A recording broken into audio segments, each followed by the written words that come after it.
Good morning student. આજે આપણે second chapter છે જે સ્ટાર્ટ કરીએ છીએ, જેનું નામ છે થિયોડોલાઇટ ટ્રાવર્ઝિન્ટ. થિયોડોલાઇટ ટ્રાવર્ઝિન્ટ એટલે શું? આપણે ફર્સ્ટ ચેપ્ટર આખું પ્લેન ટેબલ સર્વે ઉપર જોયું, બરાબર? પ્લેન ટેબલ સર્વે કોને કહેવામાં આવે, એના કયા ઇન્સ્ટ્રુમેન્ટ છે, એની મેટ્રોલોજી, બરાબર, એ બધું આપણે જોયું. હવે સેકન્ડ ચેપ્ટર થિયોડોલાઇટ શું છે? થિયોડોલાઇટ પણ એક શું છે? ઇક્વિપમેન્ટ છે જેનાથી તમે એંગલ મેઝર કરી શકો છો. કોઈ પ્લેન ગ્રાઉન્ડ છે, કોઈ રોડ છે, કાં તો પછી કોઈ મેપ બનાવવાનો છે, તો તમારે જ્યારે હોરિઝન્ટલ વર્ટિકલ એંગલ મેઝર કરવા હોય ને, બરાબર, ત્યારે તમે થિયોડોલાઇટનો ઉપયોગ કરી શકો છો. થિયોડોલાઇટ બે ટાઈપના હોય, ટ્રાન્ઝિટ અને નોન ટ્રાન્ઝિટ. એ કોને શું કહેવાય એ આપણે આની અંદર આગળ જોઈશું, બરાબર. એવું હોય તો એકવાર થિયોડોલાઇટ કેવું આવે, એનો ઉપયોગ શું, એ તમે ડાયરેક્ટ યુટ્યુબ પર વિડીયો એના જોઈ શકો છો. હવે આ ચેપ્ટરની અંદર આપણે શું શું જોવાનું છે? ફર્સ્ટ ઓફ ઓલ થિયોડોલાઇટ કોને કહેવાય એનું બેઝિક ઇન્ટ્રોડક્શન જોઈશું. એના પછી એના ક્લાસિફિકેશન ઓફ થિયોડોલાઇટ, પછી કયા સાઇઝના થિયોડોલાઇટ આવે એ, એના પછી એનો યુઝ ક્યાં ક્યાં થાય એ, પછી transit vernier theodolite, reading on vernier scale, definition and technical terms થોડી ઘણી આવશે કે જે થિયોડોલાઇટ છે એના બધા જે પાર્ટ્સ છે એની અમુક થિયરી આવશે, ડેફિનેશન આવશે, પ્લસ અમુક એવા ટર્મ હશે. આપણે કેમ પહેલાંમાં બેક સાઇડ, ફોર સાઇડ એ બધા જોઈએ, એ બી કોઈ અમુક ટેકનિકલ ટર્મ્સ છે આની અંદર. પછી ટેમ્પરરી એડજસ્ટમેન્ટ ઓફ થિયોડોલાઇટ, કે થિયોડોલાઇટને તમારે કેવી રીતે એડજસ્ટમેન્ટ કરીએ. આપણે કેમ પ્લેન ટેબલ લે પ્લમ બોબને એનાથી સેન્ટરિંગ કરતા હતા, પછી એના જે પહેલાં ટ્રીપોર્ટના લેડ આવે એને પ્રોપર સેટ કરતા હતા, તો આનું કેવી રીતે એડજસ્ટમેન્ટ કરવાનું એ જોવાનું છે. પછી fundamental axis of theodolite and their relationship, પછી measurement of horizontal angle, measurement of vertical angle, measurement of deflection angle અને મેઝરમેન્ટ ઓફ ડાયરેક્ટ એંગલ. કે આ જેટલા એંગલ છે, હોરિઝન્ટલ, વર્ટિકલ, ડિફ્લેક્શન, ડાયરેક્ટ, એ કેવી રીતે મેઝર થાય, બરાબર. યુઝ ઓફ થિયોડોલાઇટની મદદથી કેવી રીતે મેઝરમેન્ટ થાય એ જોવાનું છે. પછી એની આગળ to measure magnetic bearing of line, બરાબર છે, whole circle bearing, reduce bearing, sorry, એનું મેઝરમેન્ટ કેવી રીતે થાય, બરાબર, જે bearing, whole circle bearing, reduce bearing. તમે આની આગળ સર્વેઇંગ જ્યારે ડિપ્લોમામાં ભણ્યા હશે તો તમને ખ્યાલ જ હશે કે મેગ્નેટિક મેરિડિયન, સોરી, કેટલા ટાઈપની બેરિંગ આવે એ. હવે એની આગળ છે to prolonged a straight line, પછી ranging a line or running a straight line between two points to locate the point of intersection of two straight line. Error in theodolite work, જો આની અંદર પણ આ થિયરી આવી, error કઈ કઈ થિયોડોલાઇટમાં ઇન્સ્ટ્રુમેન્ટમાં કઈ કઈ એરર આવે એ જોવાની છે. પછી થિયોડોલાઇટ ટ્રાવર્સ કોમ્પ્યુટેશન, કે આખો ટ્રાવર્સ કઈ રીતે કમ્પ્લીટ થાય, બરાબર, એ જોવાનું છે. પછી એમાં છે ક્લોઝિંગ એરર, એક આઈએમપી થિયરી છે આ, ક્લોઝિંગ એરર કોને કહેવામાં આવે. પછી બેલેન્સિંગ ધ ટ્રાવર્સ, પછી ગેલ્સ ટ્રાવર્સ ટેબલ અને permanent adjustment of transit theodolite. એટલી ટોટલ 24 પોઈન્ટ છે જે આપણે આ ચેપ્ટરની અંદર કવર કરવાના છીએ, જેમાંથી અમુક જે ક્વેશ્ચન છે જે જીટીયુમાં મોસ્ટલી પૂછાતા હોય છે. હવે ફર્સ્ટ ઓફ ઓલ એનું ઇન્ટ્રોડક્શન સ્ટાર્ટ કરીએ કે થિયોડોલાઇટ કોને કહેવામાં આવે. તો theodolite is the most accurate instrument design for the measurement of horizontal and vertical angle. કેવું છે? એક્યુરેટ ઇન્સ્ટ્રુમેન્ટ છે જેના મદદથી તમે horizontal as well as vertical angle measure કરી શકો છો. As compare to chain survey, compass or plane table, theodolite survey is more precise and speedy, બરાબર, જલ્દી પ્લસ એકદમ પ્રિસાઇઝ છે. કોના કમ્પેરમાં? જે ચેઇન સર્વે કરીએ છીએ એમાં, કમ્પાસમાં, પ્લેન ટેબલ કરતાં. કારણ કે આની અંદર આખું એક ઇન્સ્ટ્રુમેન્ટ છે થિયોડોલાઇટ, એનો ઉપયોગ કરવામાં આવે છે એનાથી, જેનાથી તમે એનું થ્રુ સેટલમેન્ટ, હા એ છે, પણ એનાથી તમે પ્રોપરલી એંગલ મેઝર કરી શકો છો 360 ડિગ્રી અથવા 180 ડિગ્રીએ. હવે various application of theodolite in survey, કઈ કઈ જગ્યા પર તમે એને એપ્લિકેશન મીન્સ ક્યાં ક્યાં એને અપ્લાય કરી શકો છો, ક્યાં ક્યાં તમે એનો યુઝફુલ કરી શકો છો. તો ફર્સ્ટ છે લેઇંગ ઓફ હોરિઝન્ટલ એંગલ, કે તમારે હોરિઝન્ટલ એંગલ મેઝર કરવો હોય તો. પછી લોકેટિંગ પોઈન્ટ ઓન લાઇન, કોઈ એક લાઇન આપી છે તેના પર કોઈ પોઈન્ટ તમારે લોકેટ કરવો હોય તો કયા પોઈન્ટ ઉપર તમે એને પ્રોપર લોકેટ કરી શકો એના માટે. પછી પ્રોલોન્ગેટિંગ સર્વે લાઇન, પછી establishing trade, determining difference in elevation, કે એલિવેશન વચ્ચે તે ડિફરન્સ હોય તો તમે એ થિયોડોલાઇટની મદદથી કરી શકો છો. પછી સેટિંગ આઉટ કર્વ્સ, કે જે કર્વ્સ આખું પુલ કરવાનો છે તમે કેવી રીતે પ્રોપરલી કરી શકો એ. તો આ બધા શું છે એની થોડી ઘણી એપ્લિકેશન છે. હવે એની આગળ છે ક્લાસિફિકેશન ઓફ થિયોડોલાઇટ. થિયોડોલાઇટ એટલે ખબર પડી ગઈ, vertical as well as horizontal angle measure કરવાનો, બરાબર. પ્લસ એ એક્યુરેટ છે અને જલ્દીથી તમે એનો એંગલ મેઝર કરી શકો છો, બરાબર. હવે એનું ક્લાસિફિકેશન ઓફ થિયોડોલાઇટ જોવાનું છે. તો based on movement of telescope on horizontal axis in a vertical plane, કે મુવમેન્ટના આધારે એના કેટલા પાર્ટ પડે છે એ હોરિઝોન્ટલ એક્સિસથી વર્ટિકલ ડાયરેક્શનમાં કેટલી મૂવ થઈ શકે કે નહીં મૂવ થઈ શકે એના બેઝ ઉપર છે ટ્રાન્ઝિટ થિયોડોલાઇટ અને નોન ટ્રાન્ઝિટ થિયોડોલાઇટ. તો first of all transit theodolite.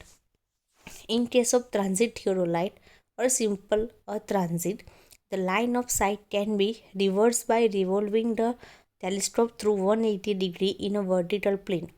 In transit theodolite, internal focusing telescope is used.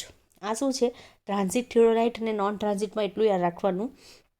Transit એટલે તમે એને વર્ટિકલ ડાયરેક્શનમાં 180 ડિગ્રીએ મૂવ કરી શકો છો, બરાબર, ફેરવી શકો છો આખું. જ્યારે નોન ટ્રાન્ઝિટમાં તમે એને અમુક લિમિટેડ એંગલ સુધી જ એને મૂવ કરી શકો. માનો 60 ડિગ્રી કે 30 ડિગ્રી સુધી તમે અમુક જ એંગલ સુધી એને મૂવ કરી શકો. એના પછી એ મૂવમેન્ટ એની નહીં થાય તો એને નોન ટ્રાન્ઝિટ કહેવામાં આવે છે. બંને વચ્ચે મેઇન આ ડિફરન્સ છે, બરાબર. એટલે ટ્રાન્ઝિટ થિયોડોલાઇટ એટલે શું, વર્ટિકલ ડાયરેક્શનમાં 180 ડિગ્રી સુધી તમે એને મૂવ કરી શકો છો, જેને આપણે ટ્રાન્ઝિટ થિયોડોલાઇટ કહેવામાં આવે છે. અને એની અંદર કોઈ પણ ઓબ્જેક્ટને શું કરવા માટે ફોકસિંગ ટેલિસ્કોપ યુઝ થાય છે. આખું એક ટેલિસ્કોપ જેવું આવે જેમાંથી આપણે જે પોઈન્ટ હોય એને ઇન્ડિકેટ કરવાનો હોય અને પોઈન્ટને પ્રોપર ક્લિયર કરીને એ કેટલા ડિગ્રી ઉપર છે કેટલા એંગલ ઉપર છે તે તમે એને લખી શકો છો, બરાબર. Transit theodolite are mainly use for surveying. આ ટાઈપનું સર્વેમાં યુઝ થાય છે. ટ્રાન્ઝિટ થિયોડોલાઇટ યુઝ કરવામાં આવે છે. હવે છે non transit theodolite. In case of non transit theodolite, the telescope cannot be revolved around the horizontal axis in a vertical plane completely. It can be rotated in a vertical plane for some limited angle. હવે અમુક સમ limited angle સુધી તમે એને rotate કરી શકો છો. એ આખું rotate નથી થતું કોના જેવું, ટ્રાન્ઝિટ થિયોડોલાઇટ જેવું, બરાબર, 180 ડિગ્રીએ. This type of theodolite have now become obsolete, બરાબર. એટલે એ શું છે વધારે પડતું ઉપયોગમાં બી નથી આવતું, નથી એટલા બધા મળતા બી નથી એમ. હવે બંને વચ્ચેનો ડિફરન્સ જોવાનો છે કે ટ્રાન્ઝિટ થિયોડોલાઇટ અને નોન ટ્રાન્ઝિટ થિયોડોલાઇટ વચ્ચેનો ડિફરન્સ શું છે. તો ફર્સ્ટ ઓફ ઓલ પહેલો પોઈન્ટ લખવાનો કે telescope can be rotate about horizontal axis in a vertical plane through 180 degree, બરાબર. 180 ડિગ્રીની પ્લેન ઉપર એને તમે વર્ટિકલ ડાયરેક્શનમાં અથવા હોરિઝોન્ટલ પ્લેનમાં તમે એને મૂવ કરી શકો છો. જ્યારે પહેલામાં telescope can be rotate about horizontal axis in a vertical plane through some limited angle સુધી. પછી the position of theodolite can be change from face left to face right. લેફ્ટથી રાઇટ તમે એની ફેસ છે, બરાબર, તે તમે ચેન્જ એની position change કરી શકો છો. જ્યારે નોન ટ્રાન્ઝિટ થિયોડોલાઇટમાં એ પોસિબલ નથી. The position of theodolite cannot be changed from face left to face right. એના પછી છે third, ranging of the line can be done by back sighting. આપણે પહેલાં ફોર સાઇડ ને બેક સાઇડ ભણી ગયા, તો બેક સાઇડની મદદથી તમે એનું જે રેન્જિંગ લાઇન છે એ કરી શકો છો, બરાબર. Ranging of line can not be done by back side. આમાં બેક સાઇડમાં તમે નહીં કરી શકો. પછી in case of traversing by transit the telescope, bearing of line can be measured using fast needle method, બરાબર. જે બેરિંગ છે, whole circle bearing, reduce bearing, એ બધી તમે ફાસ્ટ નીડલ મેથડની મદદથી માપી શકો છો. કેમાં, ટ્રાવર્સિંગ વખતે જ્યારે telescope can not be transited hence the bearing of line can not be measure by this method. એટલે આ મેથડથી એમાં ફાઇન નહીં થાય. પછી deflection angle can be measure easily. જે ડિફ્લેક્શન એંગલ હોય છે એ તમે ઇઝીલી મેઝર કરી શકો છો, જ્યારે પેલામાં પોસિબલ નથી.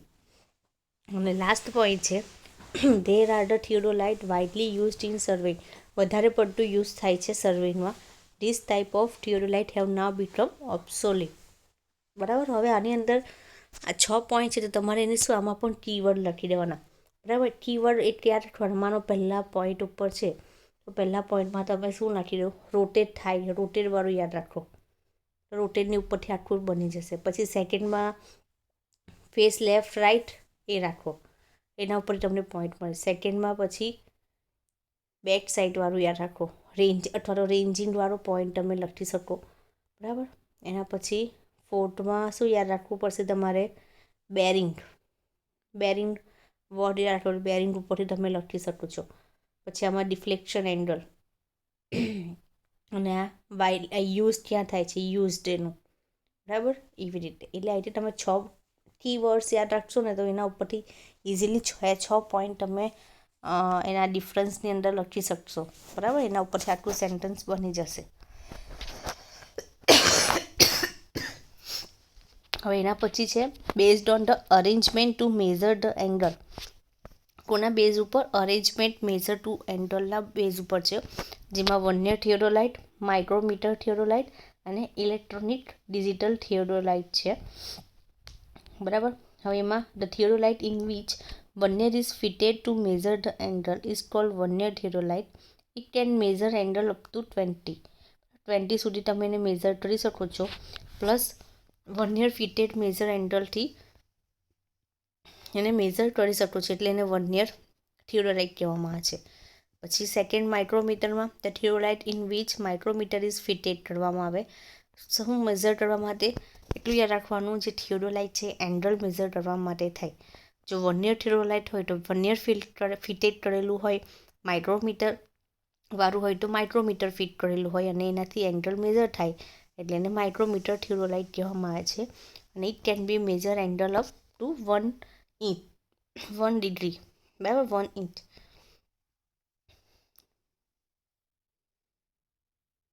પછી છે ઇટ ગીવ મોર એક્યુરેસી. બરાબર.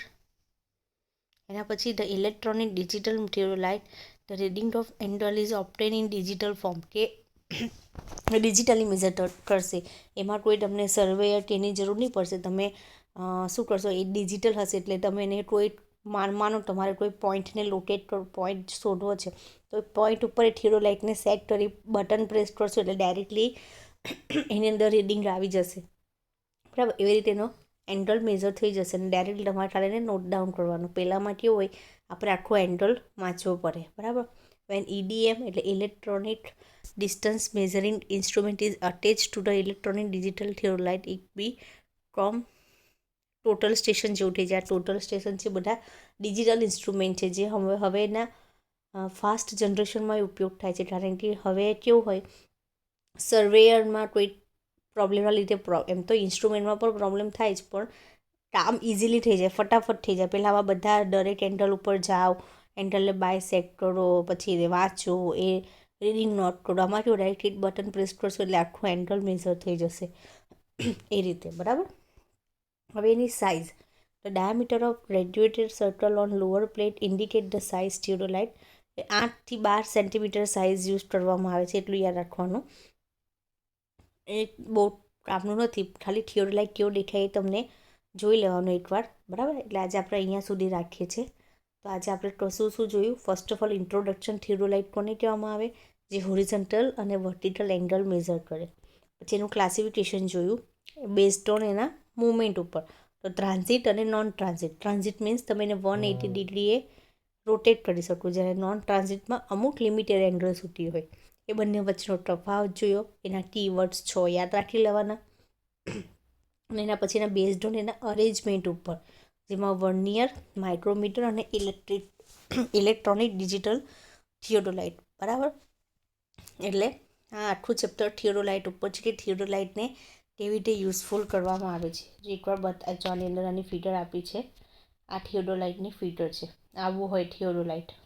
હવે એના બધા જેટલા પાર્ટ્સને, કયા પાર્ટને શું કહેવાય, આપણે નેક્સ્ટ વિડીયો લેક્ચરમાં જોઈશું. આની અંદર કંઈ કન્ફ્યુઝન હોય તો પૂછી શકો છો. ઓકે. Thank you.